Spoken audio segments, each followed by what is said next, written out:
Habakkuk, chapter 1. The burden which Habakkuk the prophet did see. O Lord, how long shall I cry, and thou wilt not hear? Even cry out unto thee of violence, and thou wilt not save. Why dost thou show me iniquity, and cause me to behold grievance? For spoiling and violence are before me, and there are that raise up strife and contention. Therefore the law is slacked, and judgment doth never go forth. For the wicked doth compass about the righteous. Therefore wrong judgment proceedeth. Behold ye among the heathen, and regard, and wonder marvelously. For I will work a work in your days, which ye will not believe, though it be told you. For lo, I raise up the Chaldeans, that bitter and hasty nation, which shall march through the breadth of the land to possess the dwelling places that are not theirs. They are terrible and dreadful. Their judgment and their dignity shall proceed of themselves. Their horses also are swifter than the leopards, and are more fierce than the evening wolves. And their horsemen shall spread themselves, and their horsemen shall come from far. They shall fly as the eagle that hasteth to eat. They shall come all for violence. Their faces shall sup up as the east wind, and they shall gather the captivity as the sand. And they shall scoff at the kings, and the princes shall be a scorn unto them. They shall deride every stronghold, for they shall heap dust and take it. Then shall his mind change, and he shall pass over and offend, imputing this his power unto his God. Art thou not from everlasting, O Lord my God, mine Holy One? We shall not die. O Lord, thou hast ordained them for judgment, and, O mighty God, thou hast established them for correction.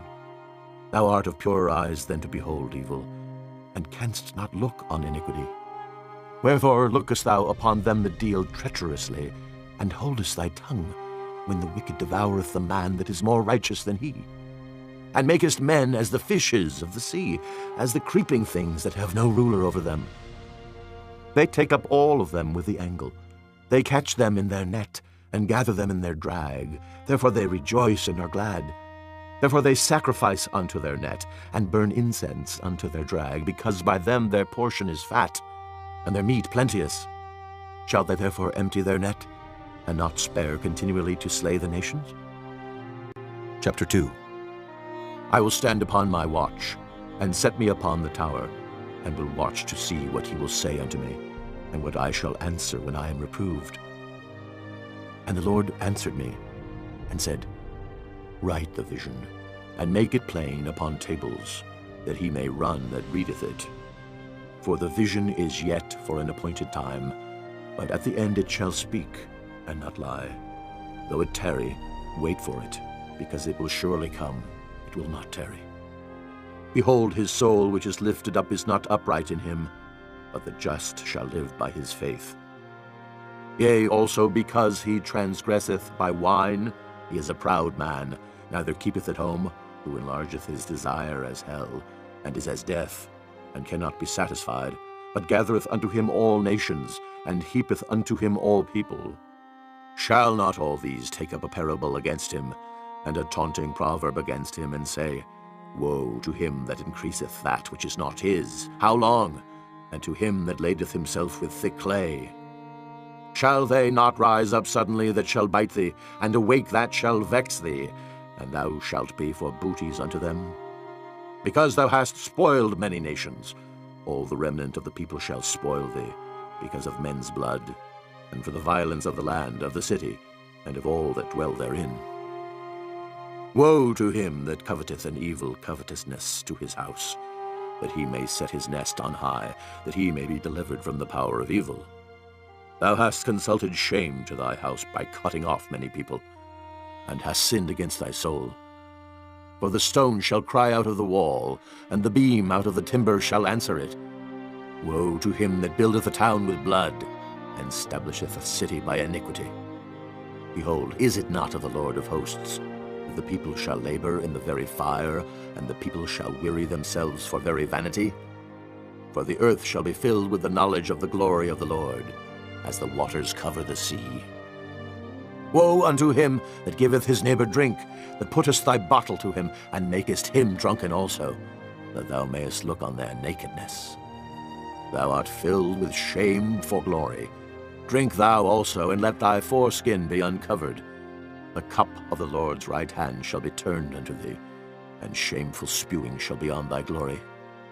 For the violence of Lebanon shall cover thee, and the spoil of beasts, which made them afraid, because of men's blood, and for the violence of the land, of the city, and of all that dwell therein.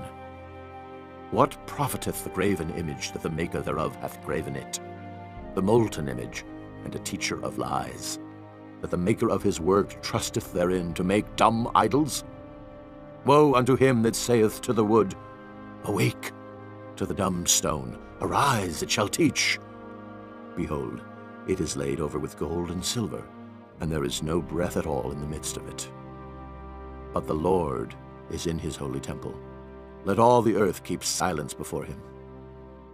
Chapter 3. A prayer of Habakkuk, the prophet, upon Shigionoth. O Lord, I have heard thy speech and was afraid. O Lord, revive thy work in the midst of the years. In the midst of the years make known. In wrath remember mercy.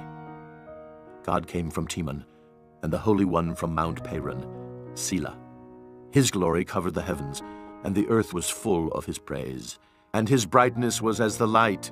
He had horns coming out of his hand, and there was the hiding of his power.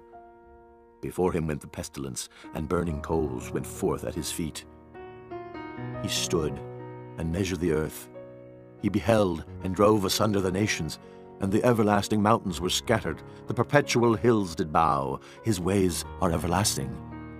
I saw the tents of Cushan in affliction, and the curtains of the land of Midian did tremble. Was the Lord displeased against the rivers? Was thine anger against the rivers? Was thy wrath against the sea, that thou didst ride upon thine horses and thy chariots of salvation? Thy bow was made quite naked, according to the oaths of the tribes, even thy word. Selah. Thou didst cleave the earth with rivers. The mountains saw thee, and they trembled. The overflowing of the water passed by. The deep uttered his voice, and lifted up his hands on high. The sun and moon stood still in their habitation. At the light of thine arrows they went, and at the shining of thy glittering spear. Thou didst march through the land in indignation. Thou didst thresh the heathen in anger. Thou wentest forth for the salvation of thy people, even for salvation with thine anointed. Thou woundedst the head out of the house of the wicked by discovering the foundation unto the neck. Selah. Thou didst strike through with his staves the head of his villages. They came out as a whirlwind to scatter me. Their rejoicing was as to devour the poor secretly. Thou didst walk through the sea with thine horses, through the heap of great waters. And I heard my belly trembled. My lips quivered at the voice. Rottenness entered into my bones, and I trembled in myself that I might rest in the day of trouble.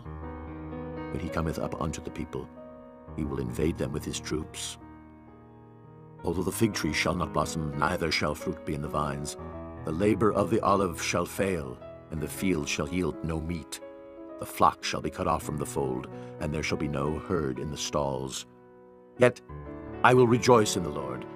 I will joy in the God of my salvation. The Lord God is my strength, and he will make my feet like hinds' feet, and he will make me to walk upon mine high places, to the chief singer on my stringed instruments.